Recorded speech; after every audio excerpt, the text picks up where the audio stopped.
Good morning students.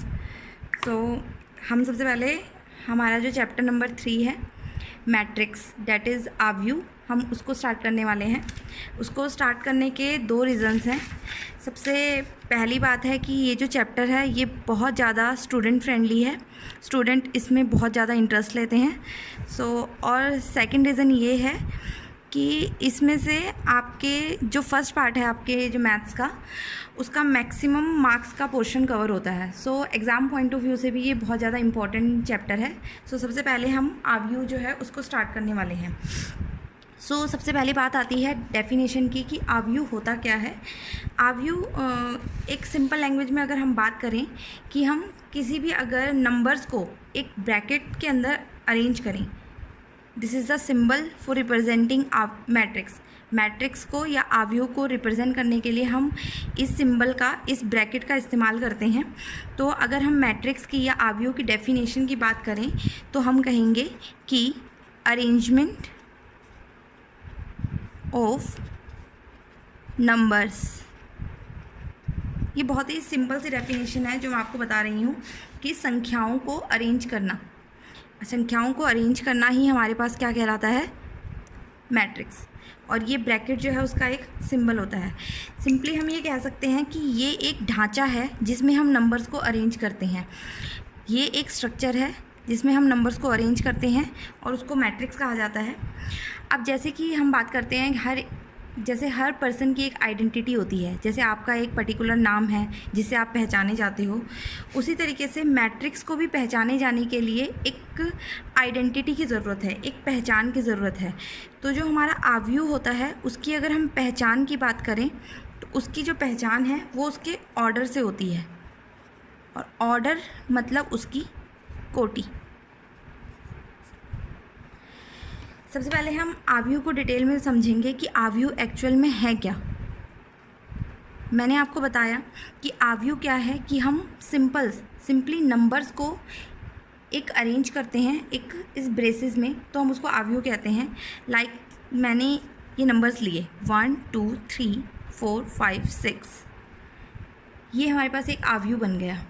ठीक है, अब आव्यू में जब हम बात करते हैं तो दो चीज़ें आती हैं हमारी। अगर हम हॉरिजॉन्टली जाएं लाइक दिस, इस तरीके से अगर हम जाते हैं तो ये हमारी होती है एक पंक्ति, या जिसको हम कहते हैं रो। ये हमारी आव्यू की फर्स्ट रो हो गई। इसी तरीके से ये हमारी आव्यू की सेकंड रो हो गई, या सेकंड पंक्ति हो गई। और अगर हम इस तरीके से जाते हैं वर्टिकली परपेंडिकुलर डायरेक्शन में, तो ये हमारे कहलाते हैं स्तंभ। ये हमारे आव्यू का पहला स्तंभ हो गया, ये हमारे आव्यू का सेकंड स्तंभ हो गया, और ये हमारे आव्यू का थर्ड स्तंभ हो गया। तो अगर मैं बात करूं कि इस आव्यू में हमारे पास कितनी पंक्तियां हैं और कितने स्तंभ हैं, तो हमारे पास कुल जो पंक्तियां हैं या कुल जो रोज़ हैं वो कितनी हैं, 1 2 रोज़ हैं। इसी तरीके से अगर मैं बात करूं कि इसमें कितने स्तंभ हैं, स्तंभों की बात की जाए, या फिर स्तंभ को मैंने आपको क्या बताया था कि इसको हम क्या कहते हैं, कॉलम्स भी कहते हैं। कॉलम्स की बात करें तो कितने कॉलम्स हैं, कॉलम्स हमारे लंबवत होते हैं। जो हम पंक्तियां अगर हम इस तरीके से ले रहे हैं, पंक्तियां हमेशा हॉरिजॉन्टल ली जाती हैं और उन्हीं के लंबवत हम स्तंभ लेते हैं। ये हमारे पास क्या है, हमारे पंक्तियाँ, एक पंक्ति और ये दूसरी पंक्ति। अगर अब मैं स्तंभ की बात करूँ तो इन्हीं पंक्तियों के लंबवत या परपेंडिकुलर डायरेक्शन में हमारे स्तंभ होंगे लाइक दिस 1 2 3। तो कुल कितने स्तंभ हमारे पास यहाँ पे हो गए, 3। तो इस तरीके से मैंने ये सिंपल जनरल सा एग्जांपल लिया था एक आव्यू का, जिसमें अगर हम देखें तो हमारे पास कितनी रोज़ हैं, 2 रोज़ और 3 कॉलम का हमारे पास ये आव्यू बना। उसके बाद मैंने बोला था कि किसी भी चीज़ की कुछ ना कुछ आइडेंटिटी होती है, तो पहचान होती है। तो एक आव्यू की जो आइडेंटिटी होती है वो क्या होती है, उसकी कोटि। और एक कोटि जो होती है, अगर हम किसी भी आव्यू की कोटि निकालना चाहते हैं तो वो हमारे पास होती है number of rows multiply by number of columns.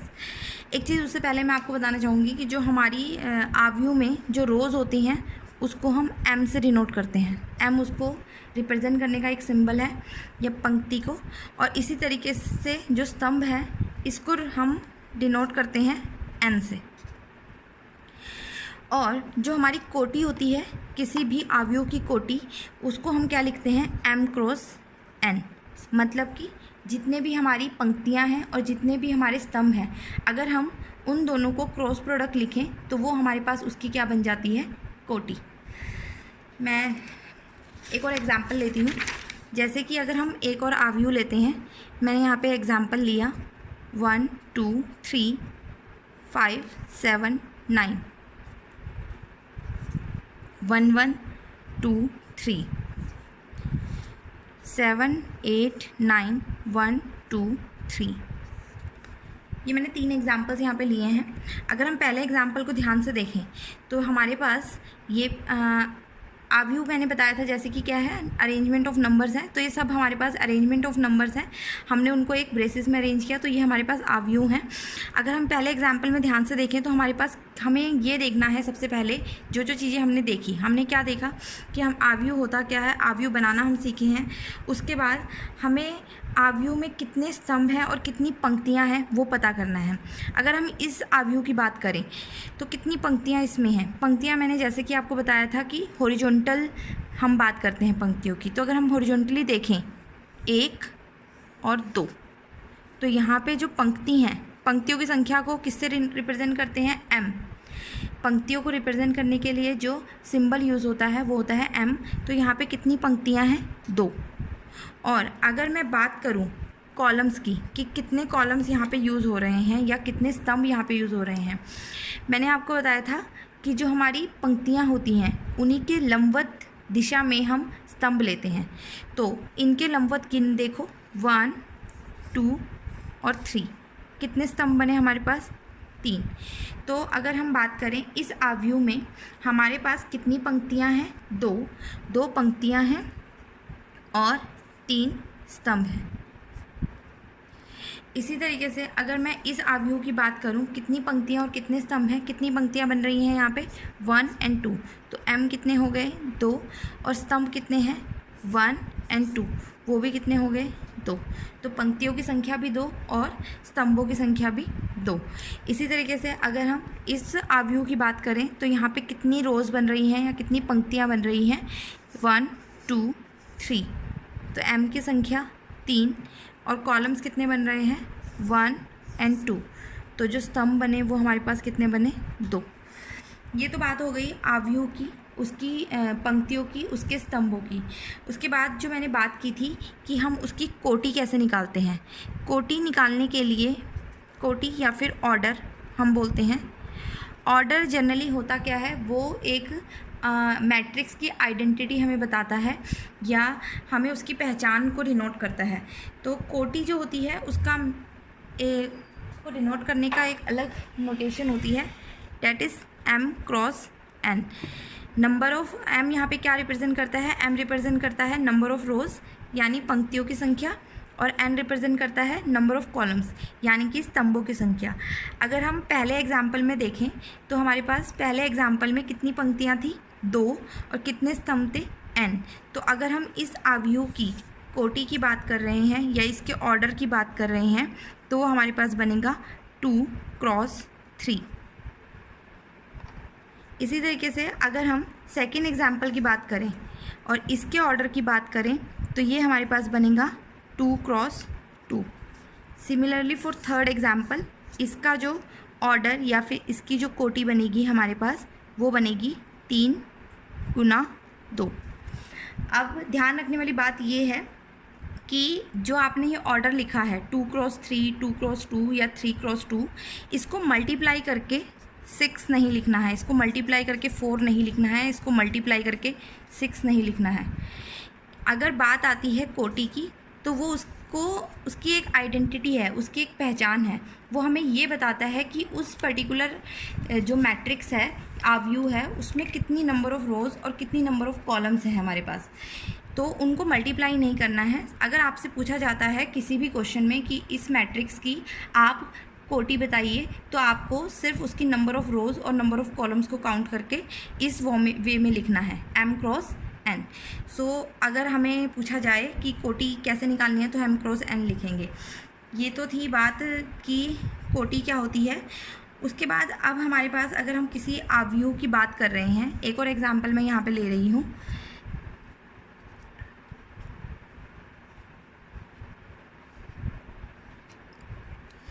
ये एक अवयव है, इसमें अगर हम बात करें कि कितने नंबर ऑफ़ कॉलम्स और कितनी नंबर ऑफ़ रोज़ हैं, तो जैसा कि मैंने बताया था कि हॉरिजॉन्टली हम रोज़ को काउंट करते हैं या फिर पंक्तियों को काउंट करते हैं। तो हमारे पास कितनी पंक्तियां हैं, 1 2, मीन्स m का मान यहाँ पे कितना आया, 2। और अगर हम कॉलम्स की बात करें तो हमारे पास 3 कॉलम्स हैं यहाँ पे, 1 2 3, तो n का मान कितना आया, 3।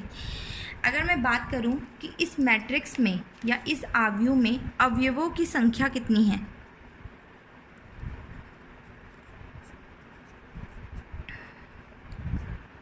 अवयवों की संख्या मीन्स नंबर ऑफ एलिमेंट्स।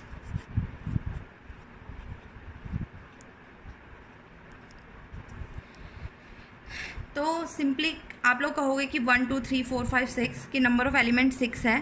ये तो सिंपल सा मैट्रिक्स था कि हमने सिंपली इनको काउंट कर लिया और बता दिया। अगर हमारे पास अवयव काफ़ी बड़ा है तो हम अवयवों की संख्या कैसे काउंट करेंगे, तो उस केस में आपको क्या करना है, m क्रॉस n को मल्टीप्लाई करके लिखना है, वो अवयवों की संख्या होगी, पर कोटि को कभी भी मल्टीप्लिकेशन में नहीं लिखना है।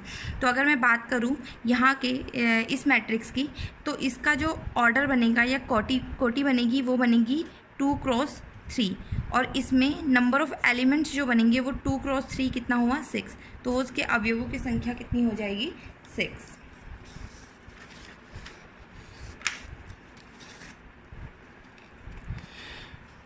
उसके बाद आता है कि हम मैट्रिक्स को जनरली रिप्रेजेंट करने के लिए एक सिंबल का यूज़ करते हैं। जैसे कि अगर मैं मान रही हूँ कि मैट्रिक्स A, तो उसको मैं लिखूँगी AIJ m cross n। m cross n आपको समझ आ रहा होगा कि m क्रॉस n जो है वो हमारे पास क्या रिप्रेजेंट करता है, अवयव की कोटि को दर्शाता है।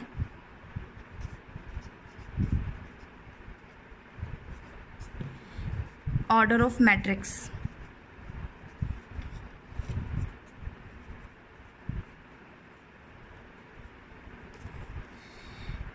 और AIJ ये एलिमेंट्स को रिप्रेजेंट करता है। यहाँ पे जो I है वो हमें दर्शाता है कि कौन सी पंक्ति की बात हो रही है या कौन सी रो की बात हो रही है, IV पंक्ति या ith रो हम इसको कह सकते हैं।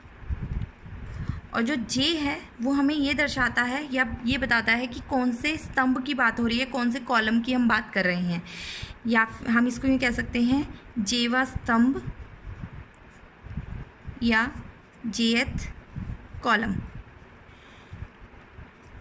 फॉर एग्ज़ाम्पल, जैसे कि अगर मैं बात कर रही हूँ कि कोई मैट्रिक्स है हमारे पास, एक मैट्रिक्स है AIJ 2 क्रॉस 2, 2 क्रॉस 2 की मैट्रिक्स की बात कर रही हूँ, मतलब स्तंभ कितने हैं, 2, और कॉलम भी पंक्तियाँ भी कितनी हैं, 2।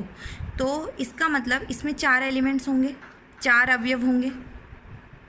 तो इसका जो पहला अवयव होगा उसको हम किस तरीके से लिखेंगे, उसको हम लिखेंगे A11, पहला पंक्ति पहला स्तंभ, A12 पहली पंक्ति दूसरा स्तंभ, A21 दूसरी पंक्ति पहला स्तंभ, A22 दूसरी पंक्ति दूसरा स्तंभ। मेरे ख्याल से आपको समझ आया होगा कि ये जो है हमारे पास क्या है, स्तंभ है, और जो हॉरिजॉन्टल अगर हम बात करते हैं तो हमारे पास क्या है, रोज़ है, रोज़ और कॉलम्स। तो इस तरीके से हम बात करते हैं। अगर हमारे पास हमें ये दिया हुआ है कि AIJ, अगर आपको दिया है I प्लस J, AIJ आपको I प्लस J दिया हुआ है, A आपको दी है AIJ 2 क्रॉस 2 मैट्रिक्स या अवयव, और उसने आपको बोला कि आप A अवयव को ज्ञात कीजिए। अगर आप ए अवयव को ज्ञात कर रहे हैं, सबसे पहले तो ये देखिए 2 क्रॉस 2, 2 क्रॉस 2 का मतलब क्या है? 2 क्रॉस 2 मीन्स 4। इसका मतलब जो अवयव ए है इसमें कितने एलिमेंट्स होंगे आपके? 4। यही कह रहा है ये कि 2 पंक्तियां होंगी और 2 स्तंभ होंगे और 4 इसके अवयव होंगे। अब वो बोल रहा है कि आई इसके जो एलिमेंट्स हैं वो क्या है? i प्लस जे। तो सबसे पहला एलिमेंट आपको पता होना चाहिए वो क्या बनेगा? a11, मतलब i का मान भी 1 और j का मान भी 1। तो a11 अगर आप निकालना चाहते हैं तो वो बनेगा 1 + 1 दैट इज़ 2। तो मतलब ये जो एलिमेंट बनेगा ये क्या बनेगा? 2। इसी तरीके से नेक्स्ट जो है वो हमारे पास बनेगा a12, a12 तो मतलब i की जगह 1 और j की जगह 2, 1 + 2 मीन्स 3, यहाँ 3 आ जाएगा। इसी तरीके से है a21 मीन्स i की जगह 2 और j की जगह 1, 3। नेक्स्ट a22 i की जगह 2 j की जगह 2 मीन्स 4। तो ये बन गया 3, 4। तो ये आपका आंसर हो जाएगा ए मैट्रिक्स जो आपको निकालनी है।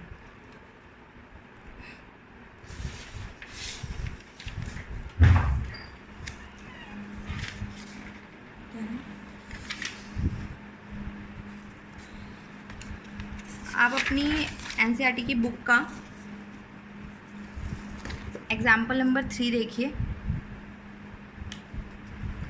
एग्जाम्पल नंबर 3 में उसने बोला है कि आपको एक 3 क्रॉस 2 मैट्रिक्स बनानी है या अवयव बनाना है जिसमें aij जो है वो आपको क्या दिया है? 1/2 mod i - 3j ये आपको दिया हुआ है। एग्जाम्पल नंबर 3 है ये आपकी एनसीईआरटी बुक का। तो ये देखिए सबसे पहले उसने बोला कि आपको एक 3 क्रॉस 2 मतलब कोटि का एक अवयव बनाना है। 3 क्रॉस 2 कोटि का अवयव बनाना है जिसमें aij का मान ये दिया हुआ है। 3 क्रॉस 2 का अवयव बनाना है, इसका मतलब उसकी जो रोज़ बनेंगी या पंक्तियाँ बनेंगी वो आपकी कितनी होंगी? 3 पंक्तियाँ। और जो कॉलम बनेंगे या फिर स्तंभ बनेंगे वो आपके कितने होंगे? 2। मतलब 3 पंक्तियाँ 2 स्तंभ, 3 पंक्तियाँ ऐसे और 2 स्तंभ ऐसे। ठीक, मतलब कि 3 पंक्तियाँ a11 3 पंक्तियाँ a11 a21 a31 इस तरीके से a12 a22 a23 32। तो देखिए 3 पंक्तियाँ और 2 स्तंभ आपके बन गए हैं। आपको अब ये एलिमेंट्स निकालने हैं। ये एक 3 क्रॉस 2 की मैट्रिक्स बन गई है। अब आपको इनका मान निकालना है, यहाँ पुट करना है तो आपका जो मैट्रिक्स है वो निकल जाएगी। सबसे पहले हमें निकालना है a11 निकालने के लिए यहाँ पे ij में i की जगह भी 1 पुट करेंगे और j की जगह भी 1 पुट करेंगे। तो मैं पुट कर रही हूँ a11 1/2 mod 1 - 3 × 1। ये बना 1/2 mod 1 - 3। 1 - 3 कितना हुआ? -2 का मॉड। और मॉड वैल्यू हमेशा पॉजिटिव हो जाती है। मॉड के अंदर हमेशा नेगेटिव हो चाहे पॉजिटिव हो उसका आंसर हमेशा पॉजिटिव ही आता है, प्लस ही आता है, धनात्मक संख्या आती है। सो ये बनेगा 2/2। ये कैंसिल आउट होके क्या बन गया? 1। तो मीन्स a11 जो आपका बना वो कितना बन गया? 1। ठीक, नेक्स्ट हम निकालते हैं a12 निकालने के लिए i की जगह क्या पुट कर दोगे आप? 1 और j की जगह कितना पुट कर दोगे? 2। सो मैंने वही पुट किया 1/2 1 - 3 × 2। ये बना 1/2 mod 1 - 6। 1 - 6 प्लस माइनस माइनस, सो ये बनेगा 1/2 mod -5। -5 का मॉड अगेन पॉजिटिव हो जाएगा, इट बिकम्स 5/2। सिमिलरली आप और भी मान इसमें वैल्यूज़ डाल के निकाल सकते हैं। तो हमारे पास जो a21 है उसका मान आएगा 1/2, a22 का मान जो आएगा वो आएगा 2, A31 का मान जो आएगा वो आएगा 0, A32 का मान आएगा 3/2। अब ये जो सारे मान आए हैं इसको हम इसमें पुट करेंगे। अगर हम इसमें पुट करते हैं तो हमारे पास जो मैट्रिक्स बनती है वो बनेगी 1, 5/2, 1/2, 2, 0, 3/2। ये हमारा आंसर है।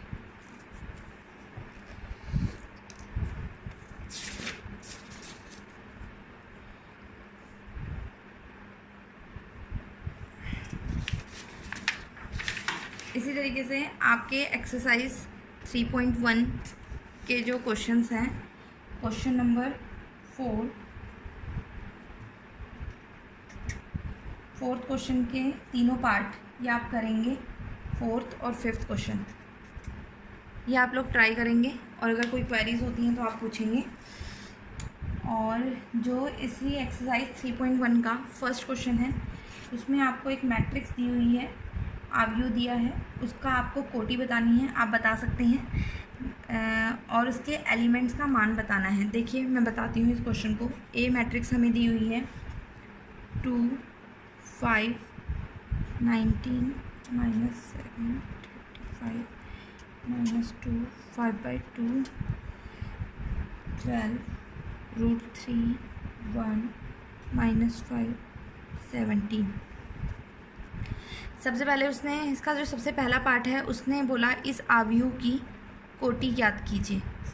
कोटि के लिए सबसे पहले आपको पता होना चाहिए कि इसमें कितने नंबर ऑफ़ रोज़ हैं और कितनी नंबर ऑफ़ कॉलम्स हैं, यानी कितनी पंक्तियां हैं और कितने स्तंभ हैं। अगर हम गिने, सबसे पहले हॉरिजॉन्टली गिनिए 1, 2, 3, तो कितनी रोज़ हैं 3, और कितने कॉलम हैं 1, 2, 3 एंड 4। मैंने बताया था कोटि को हमेशा हम लिखते हैं m×n, मतलब कि 3×4। तो ये इसकी क्या बन गई, कोटि। नेक्स्ट उसने बोला कि इसमें अवयवों की संख्या कितनी है, नंबर ऑफ़ एलिमेंट्स कितने हैं। अवयवों की संख्या जो होती है वो हमारे पास कितनी होती है, इन दोनों को मल्टीप्लाई कर दीजिए 12। अब गिन भी सकते हैं तो भी 12, 1, 2, 3, 4, 5, 6, 7, 8, 9, 10, 11 एंड 12। तो टोटल नंबर ऑफ़ एलिमेंट्स कितने हैं 12। अवयवों की संख्या कितनी हो गई 12। जो इसका थर्ड पार्ट है उसमें उसने पूछा कि ये पर्टिकुलर एलिमेंट्स आपको बताने हैं।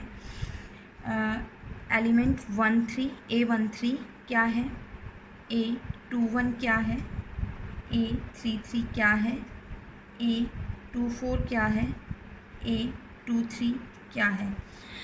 अब देखिए ये कैसे करेंगे आप। अगर वो सबसे पहले बोल रहा है A13, 13 मतलब first row third column. First row कौन सी है, ये first row, second row, third row, first column, second column, third column, fourth column, मतलब पहली पंक्ति, दूसरी पंक्ति, तीसरी पंक्ति, पहला स्तंभ, दूसरा स्तंभ, तीसरा स्तंभ, चौथा स्तंभ। अब वो बोल रहा है पहली पंक्ति तीसरा स्तंभ, पहली पंक्ति तीसरा स्तंभ। कौन सा एलिमेंट बना पहली पंक्ति तीसरा स्तंभ, पहली पंक्ति तीसरा स्तंभ, मतलब कि ये। तो आंसर कितना आ गया 19। उसके बाद वो बोल रहा है 21 मीन्स दूसरी पंक्ति पहला स्तंभ, दूसरी पंक्ति पहला स्तंभ। कौन सा कॉमन आया 35।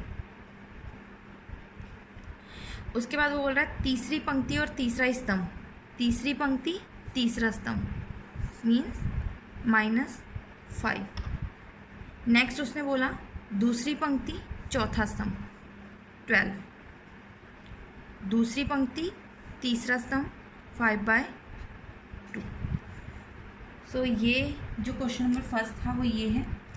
उसके बाद एक क्वेश्चन नंबर सेकंड है। क्वेश्चन नंबर सेकंड की तरह ही आपका एक एग्जाम्पल भी है, एग्जाम्पल नंबर 2 और क्वेश्चन नंबर सेकंड। एग्जाम्पल 2 और क्वेश्चन सेकंड बिल्कुल सेम है। उसने कहा कि यदि किसी आव्यूह में 8 अवयव हैं, उदाहरण मैं बता रही हूँ, आव्यूह में अगर यदि 8 अवयव हैं तो आप ये बताइए कि उसकी पॉसिबल कोटि क्या हो सकती है। तो ये बहुत ही सिंपल था कि अगर 8 अवयव हैं तो ये भी हो सकता है कि 8 किस किस को मल्टीप्लाई करके आया वो इसकी पॉसिबल कोटीज़ हो जाएंगी। 1 × 8 भी 8 होता है, 2 × 4 भी 8 होता है, 4 × 2 भी 8 होता है और 8 × 1 भी 2 होता है। तो ये इसकी सारी पॉसिबल कोटि हो जाएंगी, कौन संभावित कोटियाँ या पॉसिबल ऑर्डर्स हो सकते हैं। इसी तरीके से आपके एक्सरसाइज का क्वेश्चन नंबर 2 भी है। सिमिलरली क्वेश्चन नंबर 3 है एक्सरसाइज का, क्वेश्चन नंबर 4, क्वेश्चन नंबर 5 ये आप इजीली कर सकते हैं, ऐसा मुझे लगता है। एक लास्ट टॉपिक आज के लिए करवा रही हूँ, उसके बाद बाकी नेक्स्ट फिर करेंगे। अगर हम बात करते हैं कि आव्यूहों की समानता की, अगर मैं बात कर रही हूँ कोई भी दो आव्यूह आपस में बराबर कैसे होंगे। मान लीजिए ए कोई आव्यूह है AIJ M×n उसकी कोटि है, और B कोई आव्यूह है BIJ L×n उसकी कोटि है। अगर मैं बात कर रही हूँ कि A आव्यूह B के बराबर है, A आव्यूह B के बराबर है, तो इसका मतलब दो कंडीशन सेटिस्फाई होनी चाहिए। सबसे पहली कंडीशन ये है कि दोनों आव्यूहों की कोटि समान होनी चाहिए, कोटि एक समान होनी चाहिए, दोनों का ऑर्डर सेम होना चाहिए। ऑर्डर और कोटि एक ही चीज़ होती हैं, मतलब कि दोनों में अगर इसकी कोटि 2×3 है तो इसकी कोटि भी 2×3 होनी चाहिए। सबसे पहली कंडीशन ये है। सेकंड कंडीशन ये है कि A का प्रत्येक अवयव B के प्रत्येक अवयव के बराबर होना चाहिए। A का हर एलिमेंट B के हर एलिमेंट के बराबर होना चाहिए। प्रत्येक अवयव की बात ये नहीं है कि A में अगर एक जगह 1 है तो कहीं से भी 1 बराबर हो जाए, मतलब कि अगर ये है 1 2 3 4 A है तो इसका पहला एलिमेंट इसके पहले एलिमेंट के बराबर होना चाहिए, इसका दूसरा एलिमेंट इसके दूसरे एलिमेंट के बराबर होना चाहिए। इसी तरीके से ये एलिमेंट्स आपस में बराबर होंगे तो हम कहेंगे कि ये दोनों आव्यूह भी आपस में बराबर हैं, या इक्वालिटी ऑफ मैट्रिक्स भी इसको कहते हैं। तो इसी तरीके से अगर मैं बात कर रही हूँ एक्सरसाइज के क्वेश्चन नंबर 6 पे अगर हम आएँ, यहाँ पे उन्होंने बोला है कि अगर ये आव्यूह आपस में बराबर दिए हैं 4 3 x 5 y z 1 5, उन्होंने ये दो आव्यूहों को आपस में बराबर दिया है। बराबर देने का मतलब इसकी पहली एंट्री इसकी पहली एंट्री के बराबर होगी, मीन्स y का मान कितना आ गया 4। इसी तरीके से z का मान कितना आ गया 3, x का मान कितना आ गया 1। सिमिलरली इसके दूसरे पार्ट्स भी हो जाएंगे। तो आप लोग ये इसके क्वेश्चन नंबर 6 तक ट्राई करेंगे, और जो भी इसमें डाउट रह गए हैं वो पूछेंगे। सो आज के लिए इतना ही।